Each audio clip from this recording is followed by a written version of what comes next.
Hey, everybody. Welcome to Moment of Clarity. And I just want to take a second here to say to the CIA and the U.S. government and our mainstream media, you fucking idiots. You lost your coup. Aw. Let's all take a moment of silence and feel bad for all of them for losing their coup. They thought they had it. It was slippery. It was a slippery coup. They couldn't hold on to it. So to give a little background, and by the way, this obviously things could change. This is the election that happened yesterday.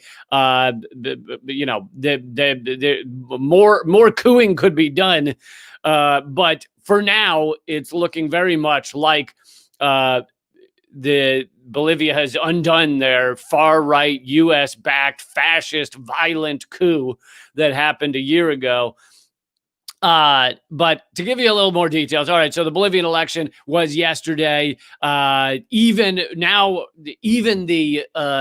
media, the mainstream media in Bolivia that has normally been basically supportive of this coup government that started a year ago, even they have admitted that the next president is from the MAS party, which is Evo Morales' party.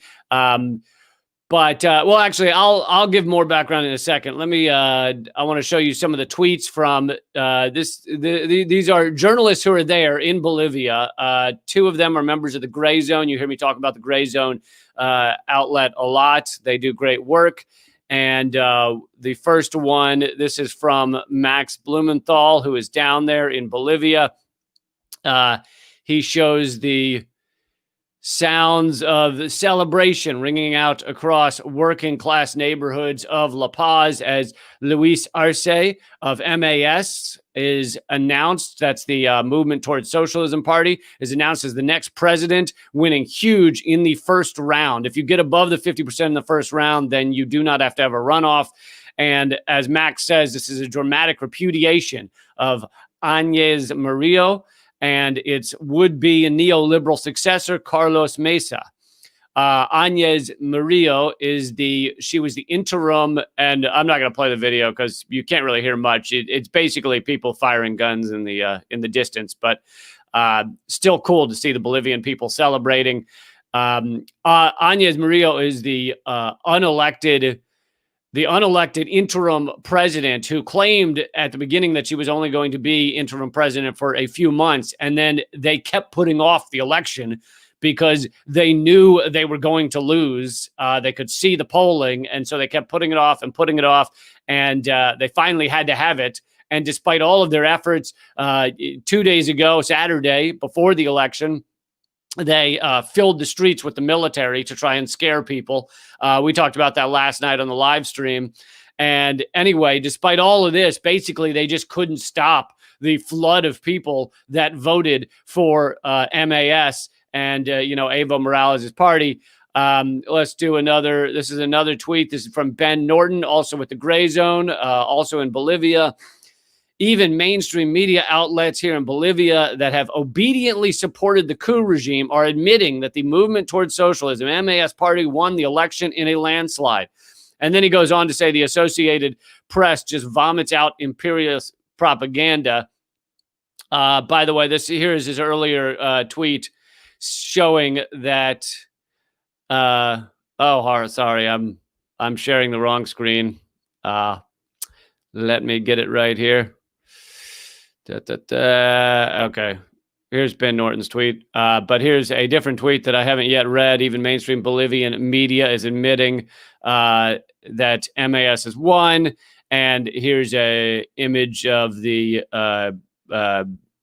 media showing that Arce won 52.4% of the vote. Mesa, who was the right-wing coup successor, won 31.5%. Camacho, who I believe is also a far right-wing violent extremist, only got 14%. Anyway, what he's talking about with Associated Press is our mainstream media has to find a way to basically act like this isn't legit, act like there's problems with it. Associated Press tweeted out, Bolivians waited nervously for the results of Sunday's high-stakes presidential election, even as Evo Morales preempted authorities' slow vote count and declared his hand-picked candidate the victor. So the Associated Press trying to act like there's some sort of, not, illegitimacy to this, but even like Ben is saying, the right-wing media in Bolivia has admitted the truth. And let me show you one more, but Associated Press is just garbage. Let me show you one more tweet here. This is from Ali Vargas, who is a great journalist in Bolivia. He is Bolivian, and Ben Norton and Max are Americans who went down there to observe the elections. If you want to follow a journalist in Bolivia, this is a good one to follow. Ali Vargas says, on a personal level, I can't believe this is finally happening, but it's what we've always known. Despite the massacres, despite the persecution, despite the U.S. intervention, the MAS is back and even more powerful. They can't put a lid on the majority of the people. Truly incredible to hear that from, a Bolivian journalist who has done so much work down there to continue the pressure, continue to reveal what's happening down in Bolivia. So just to back up for a second, for those of you kind of new to this story, a year ago, over a year ago, I think, a U.S.-backed far right-wing coup basically took place in Bolivia. They had an election. Evo Morales was running for another term. By the way, Evo Morales, he had been president for 14 years. He had cut extreme poverty significantly, cut poverty significantly, really helped the people. He was nationalizing, and this will become important in a second, nationalizing the lithium mines, which Bolivia is one of the largest holders of lithium in the world as a natural resource. And so he was going to nationalize it, which means give the money of those mines, of those lithium resources to the people rather than to a tiny number of oligarchy that enrich themselves with the resources of the country. We're familiar with a little bit of that here in America, right? The oligarchy gets the spoils. They can dig into your land, find oil, steal all the oil, and they get all the money. You don't get any of the money when they dig down under and destroy the resources, destroy the planet. They get rich. You get nothing. It's so similar in Bolivia, but Evo Morales was changing that. So if even though he won the election, he won it by a smaller margin than yesterday's election. And so they basically had ready a standard coup operating procedure with help from the United States to declare the elections not legitimate, say that there was tampering, say Evo Morales didn't actually win, and then and once you get the certain percentage of the military or the military higher brass to switch, you take the military into the state house and say, we are the victors because Evo Morales was corrupt. And they did all of this, and the U.S. helped because U.S. media is actually very influential around the world. And so even though this is, New York Times and things like that, it's not like Bolivians aren't aware of what's being said in the New York Times, and a certain percentage, especially of like military and police and things like that, higher officials are going to believe this horse shit, and the countries around them, that provides a lot of pressure as well. And so I remember the headline the following day after they basically made Evo Morales flee for his life because they said, we'll kill you if you don't get out of here. Also, there were other his party MAS mayors that were being dragged out of their homes and beaten and humiliated in the streets, having their hair shaved off in front of the town square and shit like that. It was just classic far right-wing U.S.-backed coup. And I remember the headline because I saved the newspaper I was using it on stage to show to people.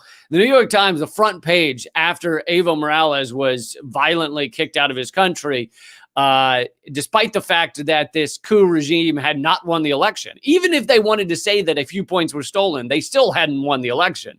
Evo Morales had still gotten more votes. Even if they wanted to think there was going to be wanted to think there should be a runoff, he still got more votes. But the right-wing coup goes into play, and the New York Times following day headline: "The end of tyranny." Quote: "The end of tyranny. Evo Morales leaves the country." Totally fucking incredible that they would, put forward. I mean, doesn't shock anybody, right? New York Times, pile of shit. That's their job. That's what we do, right? We are a pile of shit. We do U.S. imperial coups around the world. That's our job. We try and make them seem legit. And New York Times was doing that. I'm sure Washington Post did it too. CNN, all of them.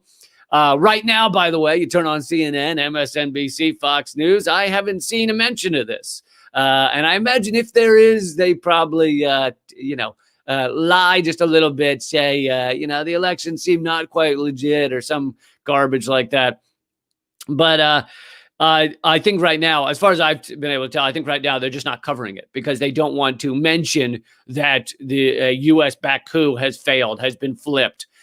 And by the way, this is the third, at least, that I can count U.S.-backed coup failing in the past roughly a year, around about that amount. You got Nicaragua, Venezuela, and Bolivia have all fought back against U.S.-backed coups to destroy their countries. Because you got to remember that not only does the U.S. want someone else in power, they want an oligarch in power, they want a puppet government in power to do our bidding, to give us resources like the lithium, like Venezuela's oil. Not only do we want that, but the U.S. government and our, CIA and everything are fine with just, the coup didn't quite work, but at least the country's collapsing. At least we created a failed state. Like, to them, that's also a success. I mean, it's so fucking cynical and disgusting. Anyway, so the U.S. media, as far as I can tell, is not even covering this. This, again, I mentioned this at the beginning, is not to say there aren't some difficult steps going forward. Just because MAS won the election does not mean it will necessarily be an easy transition. Hopefully the military respects the election results and, there's a peaceful transition of power. I very much hope that's what happens going forward. It seems to be headed in that way. But, there could be a lot of things that still get in the way. So people have to keep the pressure on. I mean, that's part of the reason that the socialist movement, the MAS, were able to achieve this election result at all, was because of the pressure that was kept on by so many people outside Bolivia, people inside Bolivia, the indigenous in that country. Something I didn't mention is Evo Morales is the first indigenous president of Bolivia. I think the first indigenous president in a long time, at least in South and Central America. But the indigenous are the majority of the population, and so this is, and similar with Venezuela. This is there's a racial aspect to this. This is the indigenous people taking their country back from a lighter-skinned oligarchy. These are shades, as is any skin color. But, Greg Palast did some interesting reporting on how if you look at the coup plotters, with the exception of Juan Guaido, he was picked because his skin color is slightly more indigenous looking. That's part of the reason that they picked him as the coup leader in Venezuela. But for most of the people, if you look at trying to perpetrate this coup in Venezuela, even though they are Venezuelans, they are largely lighter-skinned Venezuelans because they are part of the former oligarchy in Venezuela, the whitish, not white, but whitish, leaders of that country. And if you look at Maduro and his government and the people in power, it's largely, slightly darker skin, more indigenous. Now, obviously, I'd like to live in a world where we no longer talk about skin color, but we unfortunately live in a world where it does matter in the sense like this is the indigenous people taking back their country against a whiter oligarchy. And also something else that has to be mentioned is that this coup that was created in Bolivia with U.S. support. There's a now famous tweet that has since been deleted by Elon Musk, because, as I mentioned, Bolivia has one of the largest lithium resources in the world. Many people believe that part of the main reason for this Bolivian coup that the U.S. helped create was to give the U.S. the lithium resources, sell the lithium resources to the U.S. and other Western countries. And the lithium is becoming more and more important. Lithium batteries are more important. So lithium resources are just, they're becoming like a new oil in a lot of ways. And so when people realized this after the coup happened, after the violent coup happened, somebody brought this up to Elon Musk, how much he was going to benefit from this lithium being sold to the U.S. rather than being sold fairly around the world, and the proceeds going to the money going to the actual people in Bolivia. Instead, you're given, pennies on the dollar sales by some puppet government the U.S. has put in there. And Elon Musk tweeted in response, "We'll coup whoever we want to coup. Deal with it." Now, whether he thought that was funny or whether he was literally admitting that he somehow helped pressure people to create this coup or somehow knew he was benefiting from it, it's tough to say. But either way, even if he did just think it was hilarious to tweet that, it's still revolting, disgusting. And it shows he has no care for what happens in these countries, especially when his companies benefit from them. But that's the truth of it, right? That he's saying something that's true, and I think, he thought it'd be funny to speak the truth, and a lot of people did not find it funny. Instead, they found it to be fucking revolting that the U.S. destroys countries in order to steal resources.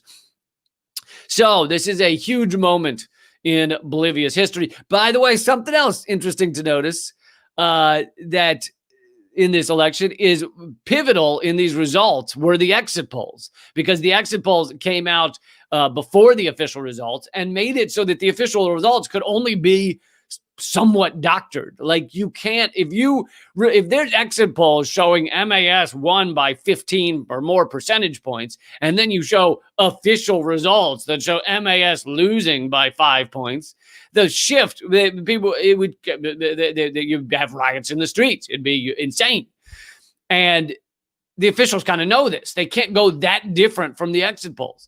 In the U.S., our ruling elite have realized that if they're going to fuck up an election, primary or general, they need to basically get rid of the exit polls, because the exit polls have been showing a great amount of tampering, a great amount of difference between what people are saying when they walk out of those booths and what actually is on the voting machines that are counting our votes.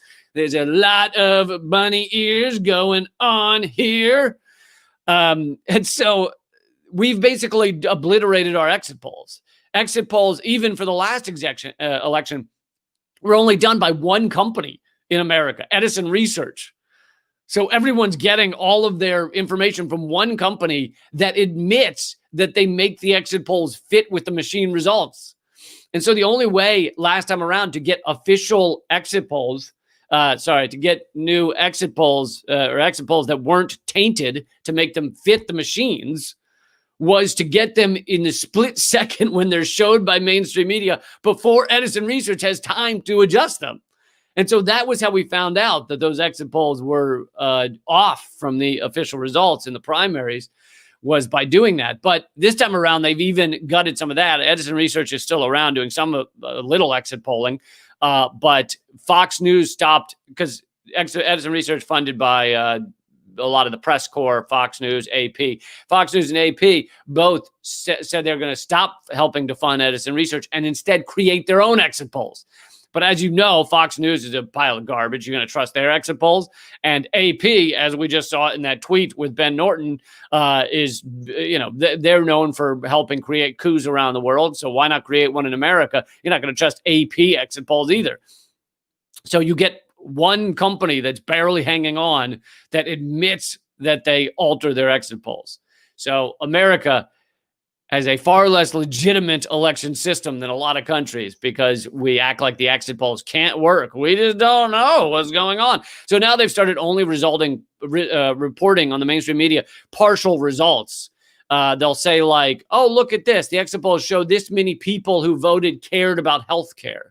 And they'll do that kind of shit because you can't analyze those numbers to do anything useful in the overall election. But they won't say the exit polls showed this many people voted for Biden or Trump. I don't think they will. I mean, it'll be interesting to see. But in this last midterm election, they avoided doing that because they don't want people knowing that the exit polls don't fit with the machine results. So these exit polls in Bolivia proved fairly pivotal for people to know going into the official results that the exit polls already showed MAS, Evo Morales' party, although he was not allowed to run because the coup government thought they had a better shot of winning if they stopped Evo Morales from running. So like I said, people have to pay attention to this, keep going, keep talking about this because it'll make it harder for some sort of, faulty transfer of power or non-existent transfer of power to happen. I just like to conclude by saying once again to the CIA, to the U.S. government, to the State Department, to Mike Pompeo, to Donald Trump, you fuck faces, and Joe Biden. Joe Biden, of course, supports all our coups. I mean, he tweeted a week ago that we need to care about human rights in Nicaragua, Venezuela, and Cuba. Why do you think he picked those three countries? He picked those three countries because they're not bowing down to American imperialism. That's why he picked those three countries. So Biden's part and parcel with this horse shit as well. Anyway, congrats to Bolivia and Nicaragua and Venezuela for fighting off the American coup machine trying to destroy their countries. Please share this. If you like these videos, please go to leecamp.com, sign up for the free email list. You can also sign up in America by texting the word redacted to 33777. That's 33777. Type the word redacted, hit send, and that'll sign you up to the free email list. I do these videos almost every single weekday, except sometimes. And but you're not going to see them often on your feed. Those of you watching right now, because you saw it on a feed, you're the lucky ones. You're a tiny percentage of the followers. So the way to get my videos is to actually go to leecamp.com and look them up, hopefully every day if you'd like. And my podcast is called Common Censored. My other podcast is Government Secrets. They're all free. Check them out. Keep fighting.